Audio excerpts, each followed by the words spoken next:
तो फल टारे न टरे। क्या आप जानते हैं किस संत की कृपा प्रसादी के फलस्वरूप द्रौपदी की लाज बची थी? जय श्री हरि। पूज्य गुरुदेव के चरणों में बारंबार प्रणाम। भगवान कृष्ण और द्रौपदी के संबंध के विषय में हम सभी जानते हैं। ये कथा हम सबने श्रवण की है कि द्रौपदी ने एक बार कृष्ण के हाथ में चोट लगने पर अपने दुपट्टे को फाड़कर उनका उपचार किया, पट्टी बांधी। भगवान प्रसन्न हुए और जब लाज जा रही थी तो उस समय उन्होंने उनकी रक्षा की। ये कथा हम सब ने सुनी है, किंतु क्या आप जानते हैं कि वह कौन संत थे? वह क्या कथा थी जिसकी कृपा प्रसादी के रूप में द्रौपदी की लाज बच गई? कहते हैं जो भी कर्म हम करते हैं वह पुनः लौटकर हमारी ओर आते हैं। उनका फल हमें भोगना होता है। अच्छे कर्म का फल अच्छा और बुरे कर्म का फल बुरा हमें मिलता है। आइए उस समय की एक कथा सुनते हैं। वह क्या था, क्या प्रभाव रहा उस कर्म का, किस प्रकार वह घटना घटित हुई जिसके प्रभाव से द्रौपदी की लाज बची। एक समय की बात है, प्रातःकाल द्रौपदी यमुना स्नान के लिए गई। नहाते समय उसने देखा कि उसी समय दूर तट पर एक साधु स्नान कर रहे हैं। उनके शरीर पर एक लंगोटी मात्र है। दूसरी लंगोटी बदलने के लिए किनारे पर उन्होंने रख छोड़ी है, पर हवा का झोंका आया और वह दूसरी लंगोटी उड़कर पानी में बह गई। दुर्भाग्य से भीगी लंगोटी भी पुरानी होने के कारण उसी समय फटकर नष्ट हो गए। ढकने में भी उन संत के शरीर की अड़चन होने लगे। प्रकाश उगने लगा।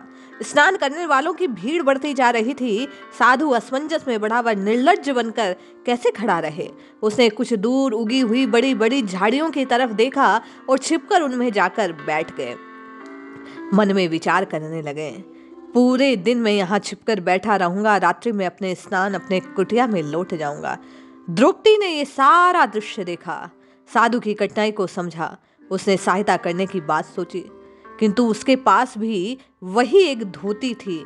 सो आधा उसको फाड़कर उन्होंने अपना शरीर जैसे तैसे ढका और शेष आधी धोती लेकर उस झाड़ी के समीप पहुंची, पीठ देकर खड़ी हो गई और साधु से बोली, पिताजी, आपकी कठिनाई को मैंने समझ लिया है।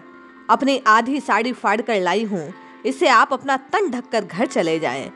आधी से मेरा काम चल गया। साधु की आंखों में यह बात सुनकर आंसू बहने लगे।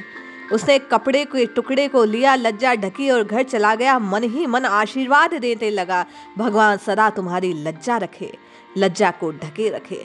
बात बहुत पुरानी हो गई। द्रौपदी को पांडव जुए में हार गए। दुशासन भरी सभा में उसे नंगी करने की बात सोचने लगा। उसकी धोती को खींचने लगा, द्रौपदी को अपशब्द कहने लगा। उसे कुछ ना सूझा। द्रौपदी ने इस विकट संकट में भगवान को पुकारा। भगवान शेष सैया पर लेटे हैं। नारद ने उन्हें जगाया। भक्त पुकार लगा रहा है, भगवान उनकी सहायता का प्रबंध कीजिए। भगवान कहने लगे, ना तो मैं किसी की सहायता करता हूं नारद, ना मैं किसी की कोई परेशानी का कारण बनता हूं। सभी अपने अपने कर्मों का फल भोगते हैं। देखो द्रौपदी का क्या कोई पुण्य बाकी है? पता लगाओ, उसके पुण्य होंगे तो उसका बदला मिल जाएगा। नारद ने हिसाब किताब की बही जांची। विदित हुआ द्रौपदी ने एक साधु को आधी साड़ी फाड़कर दान दी थी। वह टुकड़ा ब्याज समेत बढ़ते बढ़ते आज वस्त्र के गट्ठों में बदल गया है। भगवान ने कहा, हम किसी के पुण्य का प्रतिफल समय पर नहीं रखते, जब उसे जरूरत हो तो उसे लौटा देते हैं। भगवान गरुड़ पर चढ़ वस्त्रों के गट्ठे लिए कौरवों की सभा के समीप पहुंच गए। दुशासन वस्त्र खींचता रहा। भगवान ऊपर से उस वस्त्र को बढ़ाते रहे। खींचने वाला थक गया, वस्त्र बढ़ता रहा। द्रौपदी की लाज बच गई। उस आधी साड़ी के बदले हजारों गज कपड़ा आज द्रौपदी को दान रूप में मिला। यदि मनुष्य स्वयं कुछ किया न हो तो विधाता भी उसकी सहायता नहीं कर सकते। ये कर्म बंधन स्वयं भगवान को भी निभाने पड़ते हैं। इसलिए आप और हम सब सत्कर्म करें, अच्छे कर्म करें, नाम जपते रहें। अपने प्रारब्ध में ऐसे किसी कलुषता को ना बांधे जिसके परिणाम स्वरूप हमें दुख भोगना पड़े। जय श्री हरि।